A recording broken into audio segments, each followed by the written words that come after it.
PK 52, the Saturday morning meeting. Hey, it's the end of the year, and I advise everybody to take a break every year and go do something that's going to bring you joy.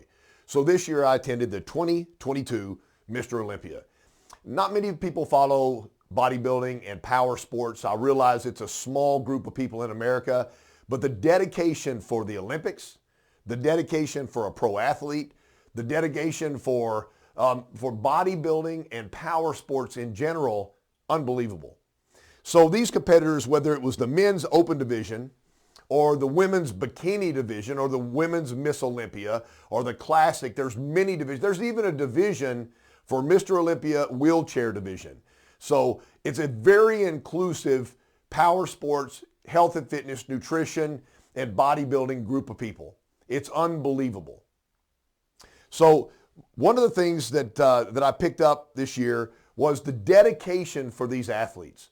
For example, if you're not familiar with it, they begin their regiment at the beginning of a year. So if the cycle is usually normally to October, that's when the Olympia is. This year it was pushed back because of COVID, so it was in December.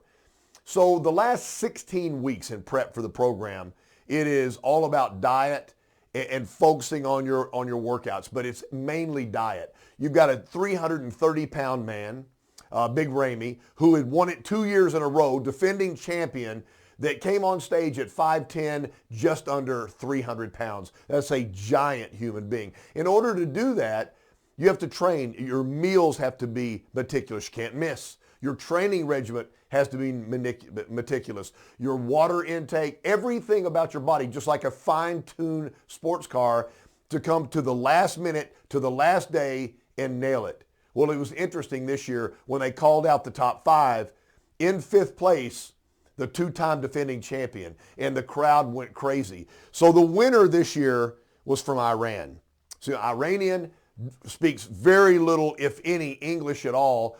The biggest thing is trying to get him from Iran to America so that he can prepare to compete in this contest. So he's also got to strike against him before he even gets started. As he walked on stage, he was clearly the winner this year. Before anything happened, he was clearly the winner. It's Hadi Choopan, and I'm probably saying the last name wrong, but I got close enough. Unbelievable. His acceptance speech, gang, at the end was translated by one of his friends, because again, no English. He said that this win he is dedicating to the freeing of the women of Iran. Unbelievable, gracious statement at the end. Then I watched the women's physique, the women's bikini contest, and it's the same thing. I mean, every single day approaching that contest, it's all about diet, it's all about preparation.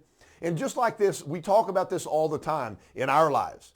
You know, we have a massive group of people that live in America, 330 million people. Most people make it through the end of the day every day. They complain about their jobs, they complain about their relationships, they complain about their friends, and they complain that they don't ever get an opportunity or a break. And what they do is they spend the majority of their time trying to explain why they never got a break, why they never exceeded, why they never became number one.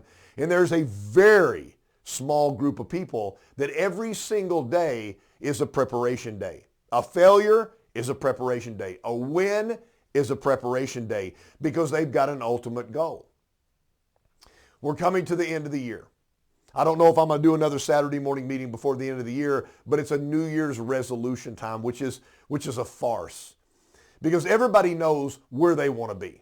There's nobody that doesn't know, I'm here, I'd like to be here. They may not know what their final destination is, but they know where they want to move. They want to go from here to here, and they make a resolution. I want to lose weight. I want to become more healthy. I want to spend more time with my family. I want to spend more time with my friends. And the list is gigantic.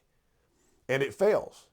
For the majority of the people, every year it fails. There is something they really want to do. They've stopped and they thought about it, and they said, this is what I'm going to do and accomplish in this next calendar year. And they come back to the end of the year with no results.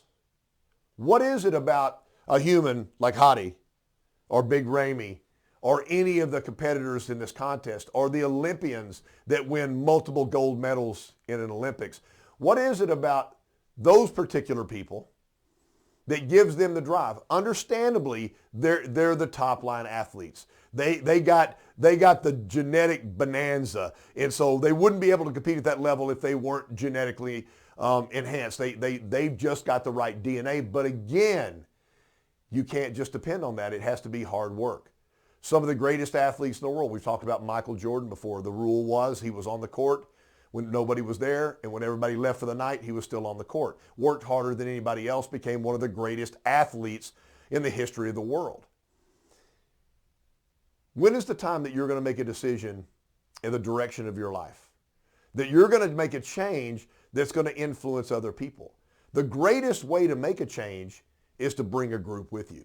There's always somebody that you can influence to the next level, and there's always somebody that can influence you.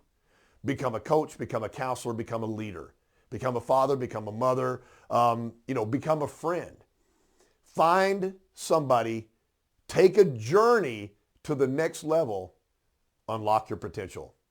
PK52, the Saturday morning meeting, 2022, Mr. Olympia.